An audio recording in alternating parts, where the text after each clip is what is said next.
They said kindness doesn't pay. They mocked her. They laughed at her. They even warned her that her soft heart would only lead to suffering. But Esther didn't care. Every single day, she carried a plate of food across a busy Ojuelegba street to feed a poor crippled man on crutches. To her, it was nothing, just an act of compassion. But what she didn't know was that the man she thought was just a beggar was carrying a secret powerful enough to rewrite her destiny, shake her entire community, and open doors she never even knew existed. It all began one Monday morning in Lagos in the chaos only Ojuelegba could carry. The air was thick with exhaust fumes from impatient Danfo bosses, conductors shouting at the top of their lungs, "Ojuelegba! Ojuelegba straight! Enter with your change oh!" Street workers weaved between the cars with pure water, gala, plantain chips, roasted corn. The sound of Fuji music blasted from a nearby shop, mixing with the endless honking of kiki drivers. Yet, in the middle of all that noise, there was Esther. At just 26, she was already carrying the scars of life. She had lost her mother years ago, her father had disappeared into silence, and her only inheritance was struggle. But she wore her pain like a quiet crown. Every morning, she set up her food stall. Just a wooden table beneath a patched umbrella, dented pots bubbling with steaming jollof rice, beans, yam porridge, and fried plantain. The benches were cracked, the spoons mismatched, the plates old. But Esther's food carried something no money could buy: warmth.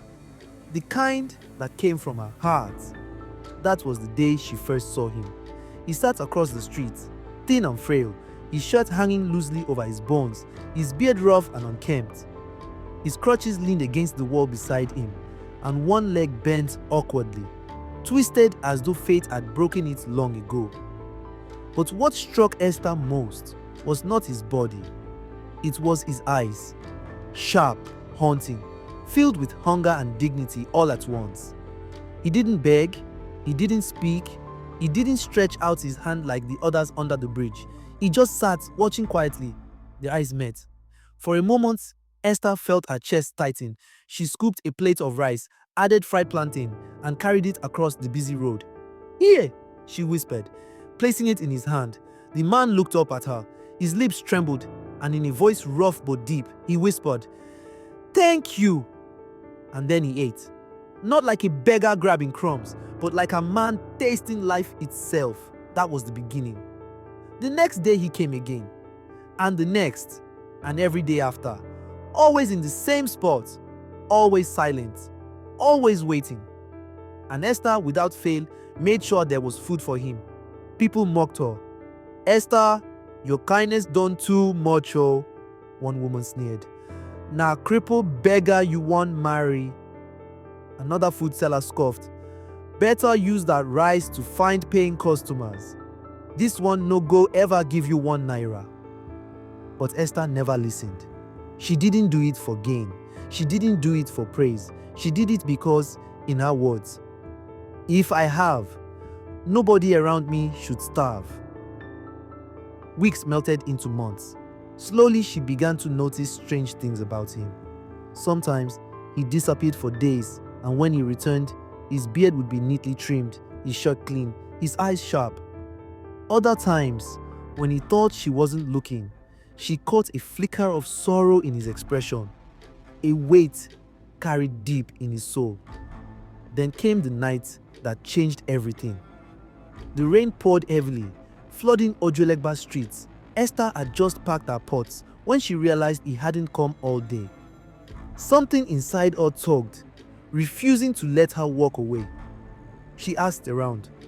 A boy pointed toward the bridge. Esther went.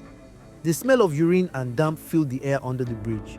Shadows crawled around the pillars, where the forgotten ones of Lagos lay on torn mats. And there he was, coughing, shivering, his crutches lying beside him. "You didn't come today," Esther whispered, kneeling beside him. She placed a nylon bag of food in his hands.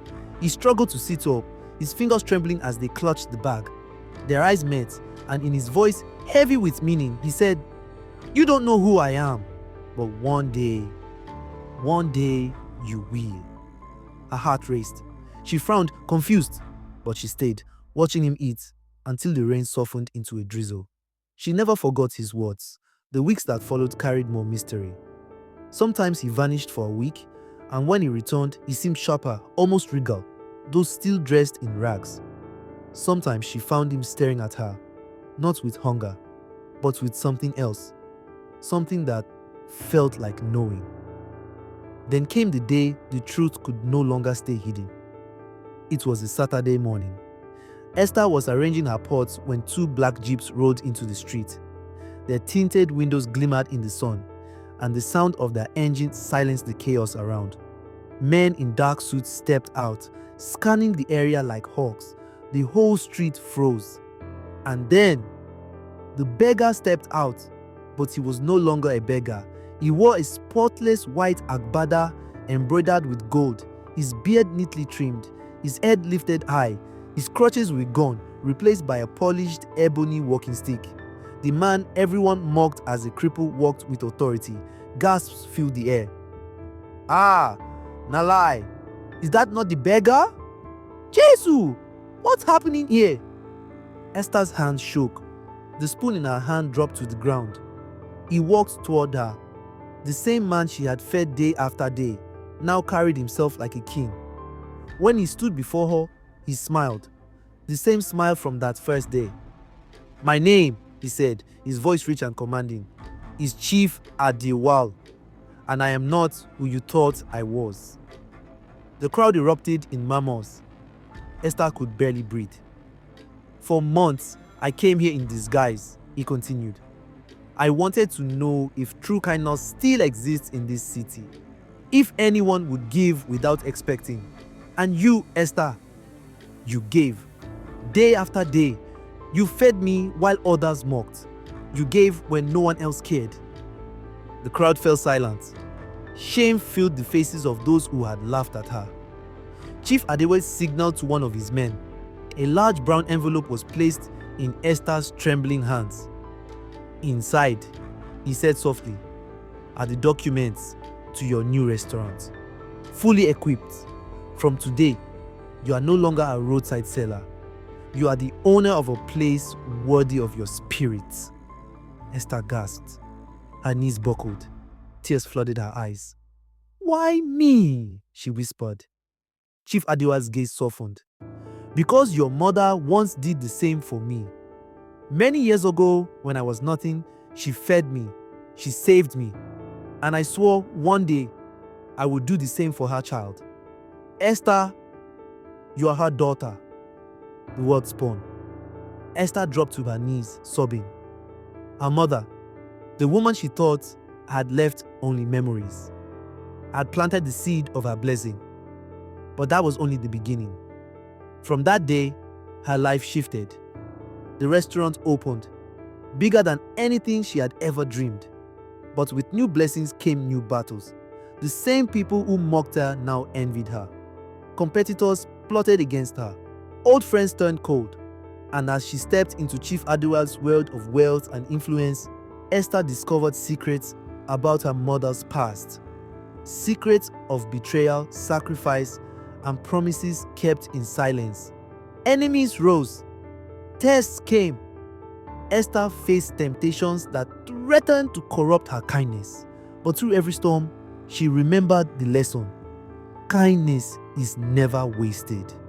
Because the beggar she fed was the man who lifted her into destiny.